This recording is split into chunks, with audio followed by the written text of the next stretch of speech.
자립 지원 대상 아동 청소년이라고 하면서 범위를 보호시설에 거주하고 있거나 경험이 있는 15세 이상 24세 이렇게 이제 정의를 했는데요. 결국 우리가 이렇게 이제 조금 협소하게 정의를 하자면 결국 보호종료 청소년 또는 보호종료 청년 자립지원 특별법이 오히려 네이밍이 적절하지 않냐. 왜냐하면 내용과 법명이 약간의 미스매칭이 발생하는 것 같고요. 앞서 이제 저는 사실 오늘 수록된 이 법안을 받기 이전에 자료를 받았기 때문에 토론 내용이 또 이게 뒤에 수록된 법안 내용과 조금 다를 수는 있습니다라는 걸 조금 양해해 주시면 감사하겠습니다. 특히 그 마지막에 2조의 정의 부분에서 이 보호시설의 종류를 대통령령에 위임하면서 이제 그 밖에 보호시설들이 포함될 여지를 남겨주셨는데요. 이 부분은 굉장히 바람직하다라고 생각을 하고 바람직한 변화라고 보여집니다.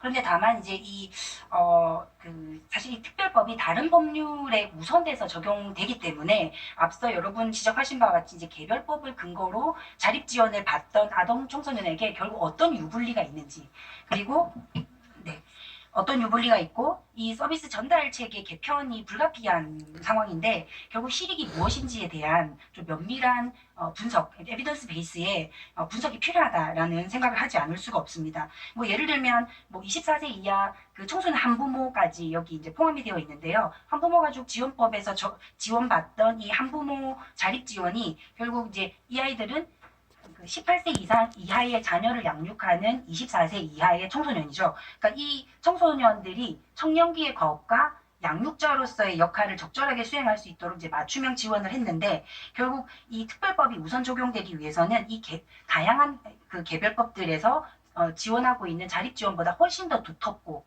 또 촘촘하게 설계가 좀 되어야 될 것이다 라는 생각이 듭니다. 두 번째는 결국 이제 서비스의 공공성입니다. 앞서도 뭐 다 말씀하셨고 누구도 이견을 제시하지 않으리라고 생각을 하는데요.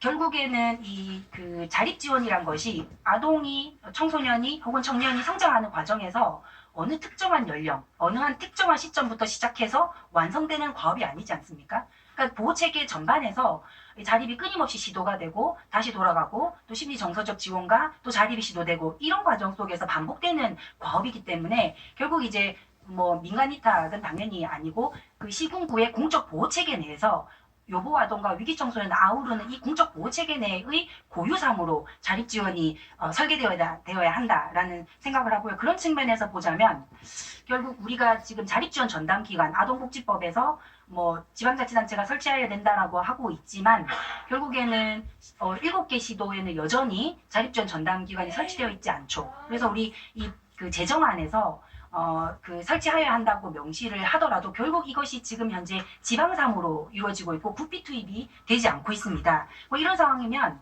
결국 이제 현재와 같은 불비, 법률에는 있으나 시설이 없는 이런 불비 상황을 획기적으로 개선하기는 사실 쉽지 않아 보이고요. 특히 이제 뭐 번역벌 이런 분권 사무실 설치 이런 안 같은 경우에는 그 자치단체장이 책무 이행에 훨씬 더 소극적으로 나설 수 있기 때문에 오히려 기존보다 조금 개약된 측면이 있지 않을까라는 우려가 있습니다. 결국 개별 지원자에 대한 얘기로 저도 또 기결이 되는데요. 그 앞서 이제 포용국가 아동정책 또 그 여성가족부 중심의 그 청소년 안전 그러니까 시군구의 청소년 안전망 팀에서 얘기하는 바와 같이 결국에는 자립 지원도 시군구가 컨트롤 타워가 되고 시군구를 강화하는 방식으로 좀 설계가 돼야 되는데 결국 이제 그 포용국가 아동정책에서 보면 시군구 공무직 사회복지사를 배치하는 안을 담고 있습니다. 결국 이 개별 지원자의 역할이 결국 이 그 직군과 맞닿아 있지 않을까라는 좀 생각이 들고요. 그리고 결국 이 광역 그 시도, 그 다음에 이제 시군구, 시설 및 기관으로 연결되는 이 자립지원 운영 체계에 대한 고민이 법안에 좀 더 담겨야 된다.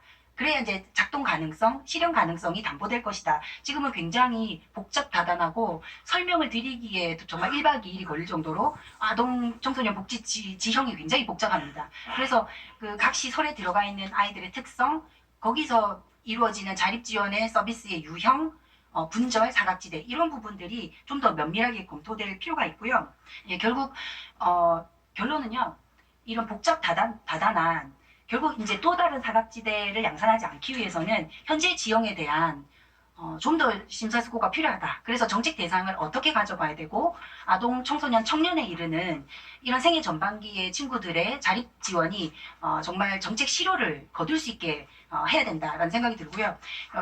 제가 봤을 때 이 법안을 통해서 결국에는 이제 국가 책임을 좀 더 이제 실현을 하고 그리고 무엇보다도 이 친구들에 대한 사회 투자가 좀 더 확대되는 그런 계기가 되었으면 합니다. 예, 이상입니다.